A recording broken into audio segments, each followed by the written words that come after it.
What's up, y'all? It's your boy Oskino Vasquez, man. Deep in the Rap Podcast. I got my man right here with you. He don't need no introduction. Y'all know who he is already. But you can tell him your name. And just, you know what I mean? It's your boy, Philadelphia Freeway. Yeah, man. You know, we go back like 20 years probably now. Like, it's been a long time. Like, probably over to like a little 21, 22 years. You know what I mean? Yeah. But, you know, I never really, people really don't understand how much harder it was to get signed back then. You know what I mean? Man, it was damn near impossible. I remember you would hear like songs and like hip hop, and they'd be like New York, LA, Virginia, Cali. They never said Philly. So No. it made us feel like it was impossible to get on coming out of Philly. Yeah, well, it was, but Freeway didn't even know. I seen him rap before. It was a young club called Dances back in the day. If you under 30, you ain't gonna know nothing about this, but that was like a young adult nightclub type thing. You know what I mean? And I saw him rapping on the stage, and in my head, I'm like, I rap too, but I'm scared to get on that stage. No, dances was the wave. Like back then, from our age bracket, if you ain't go to dances, you wasn't doing nothing. Dances was the spot. Shout out Bobby Dance. Yeah, so you went on the stage from the rip. You just went on the stage and started rapping from the gate. Yeah, it was something that I always wanted to do, you know, so every opportunity I got, I was rapping. When I was in school, I was always rapping at the lunch tables, and it was just something that I had a passion for. Yeah, because when I saw you on stage, I was like 17 or something. You was like 17, 18 or something like that. Yeah. I see, yeah. I mean, but how did you get signed? You know, I know, but the people don't know. Some of my old heads was tight with some of Beans' old heads. I met Beans at dances. He was battling like 3 people at the same time, and I was in the crowd like, yo, pull me up. And he pulled me up on stage. He thought I was trying to battle him, but I was with him trying to battle the other people. So I started going at the other people, and me and Mac chewed them up, and you know, we built a rapport from there. Yeah, I never knew that part neither. That's crazy. Cause we always basically trying to get on. A lot of people from Philly. Sure. I mean, I just don't think we get enough respect for what we did for Philadelphia. To me, I don't think so. Cause like everybody think they hot now and this, that, and the third. They don't understand if it wasn't for us, they wouldn't even really be rapping. Yeah, for sure. At our era, people wasn't rapping. Yeah. If you told a girl you rap, they're like, you rap, nigga, you better get out. Come on, you rap, get out. You're not getting. There wasn't no chance of getting on. Yeah, it wasn't like everybody was hustling. Like they ain't want to hear us rapping on the corners and all that. Like, you know what I mean? So. Yeah, and recently I saw you, Joe Biden say your name. Yeah. How that happen? Well, you know, I had kidney failure in 2015. So instead of, you know, keeping it to myself, I decided to stand in front of it and be an advocate for kidney failure. So I'm the celebrity ambassador for the National Kidney Foundation. I work with Gift of Life also. And when Hillary Clinton was campaigning, you know, I stepped up as an advocate for health. And, you know, I was going around, you know, telling my story, what I've been through as part of her campaign, you know. So I built a rapport with the Democrats on that tip. And Joe Biden and his team reached out to me like 2 days before the event, and they was like, Joe Biden want to meet you.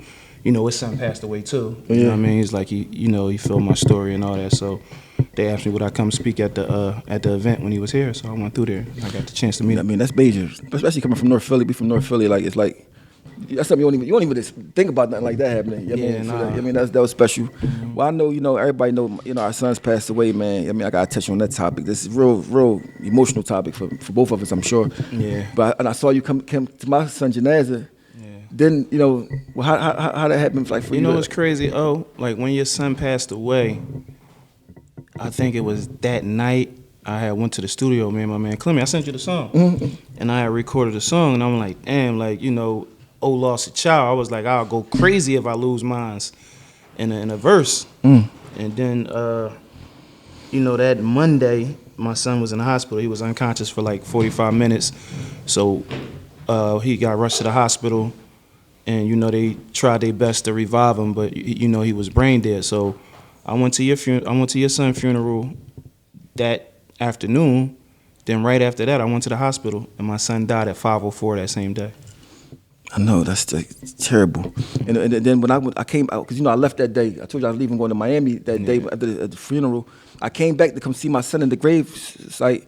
I see your son because they had the name on it right next to my son. I said, what's the chances of this? Like, it's like a terrible, like, bad dream. Like, I mean, you can't wake up from. That's crazy because we just talking in the hallway. We born the same year. What's your birthday, August? August 2nd, 1978. August 2nd, 1978. My birthday, August 6th, 1978. I know, it's crazy. It's crazy. Like yeah, I know. That's crazy. And I'm talking about my son is buried right here. His son is buried right here.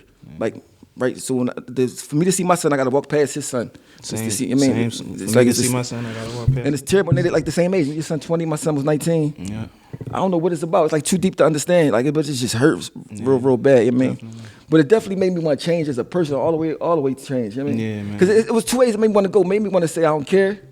At first, then it made me want to say like that. I want his memory to be me saying I don't care because you know what I mean? Because I'd rather do something positive with it. You know what I mean? Because you gotta realize, man, you know, everything that happens was already written and already ordained, you know, by God. Like, you know, we just don't know what's gonna happen when our time is and all that. So, you know, me being a person that have strong faith in God, you know, because God got me through so much. Even I was diagnosed with kidney failure September 15th, 2015. I got a transplant February 5th, 2019. Then, you know, if it wasn't for my faith in God, that probably would have broke me. You know, then the crazy thing is my daughter fighting cancer now. This is crazy. Like, people probably won't even believe these stories, but my daughter, I was in Miami in September. I think we went down there like September 9th, 2020. So it was a Sunday. My daughter wasn't feeling good. She had went to Einstein twice, and they told her wasn't nothing wrong with her. So I'm like, baby, go to University of Penn, because they're going to tell you what's wrong with you for sure. You know, Penn is an excellent hospital. So she went to Penn. That Monday I came back. She was diagnosed with cancer September 15th, 2020. I was diagnosed with kidney failure September 15th, 2015. Like, That's crazy. it's crazy. So how old is she? She 20. She about her 21st birthday is February 11th. She about to be 21. Hey, man. So how you taking that? Like, I mean, you know, like I said, my faith in God is getting me through and it's getting her through. It's not easy, you know. They just found another tumor on her yesterday. We went to the doctors and she got scans yesterday, so they just told us she have to get another operation next week to remove another tumor that they found on her. Hope she be all right, man. So I need all y'all out there, keep my daughter Harmony in y'all prayers, man, please. That cancer, I tell people, that's my dad died from cancer. You know what I mean? And I saw they gave him 3 months to live, and he died within like 4 weeks. You know what I mean? My grandma died from cancer too. I watched her die. Like, I watched her same thing. to the point where she couldn't even move or get out the bed, you know. Yeah, my dad said, yo, go give me some grapes. I went downstairs to get him some grapes. And when I came back upstairs, he couldn't breathe, and he died just like that. You know what I mean? So It's just rough. Yeah, it was crazy. I mean, but at the same time, like, I know I did a lot of stuff when I was younger. It make you feel like, did I do something to cause? Like, it'd be crazy. You know, you have all these thoughts of like, how can you stop it or the cause of it?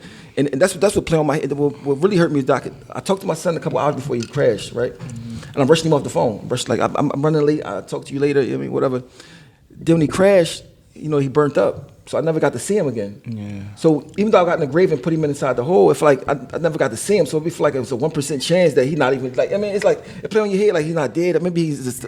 It's crazy because I never got to see him. Yeah. I mean, so that's my dilemma. That be killing me. Like, yo. I mean, it's just so. This is something that I never thought that could possibly even happen.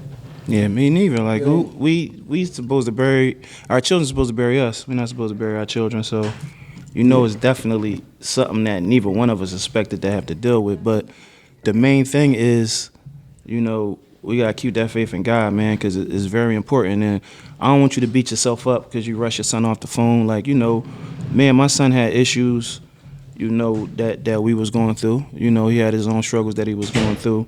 But, you know, I'm not gonna beat myself up because everything was already ordained and everything was already written by law. You know what I'm saying? So see, me and my son, we was like, that was my right hand man. I mean, he know me, I know him real good. He know what I like, what I don't like. I mean, he just moved, got his own crib. He was out for 2 weeks. Had his own crib.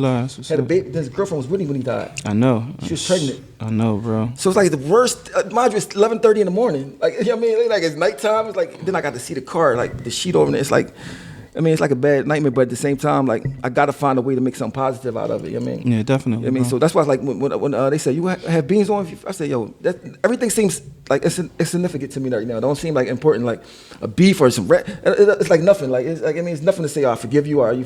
I mean, and that's what I'm learning how to do now: is forgive and let stuff go. You know that's Islam, bro. You know, the reminder benefits the believer. Like, you know, when we're faced with trials and tribulations and calamities, it lets us know what's really important. And like all that stuff that y'all was going through, like, you know what I mean? None of that's important, bro. Yeah, it's not. Like, we all came together.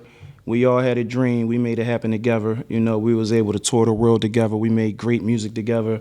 You know what I'm saying? We brothers, bro. Like, you know what I mean? But, you know, sometimes, like, you know, I know I'm crazy a little bit. I already know. I mean, we from North Philly. We raised a certain way. I mean, you're not, you know, father.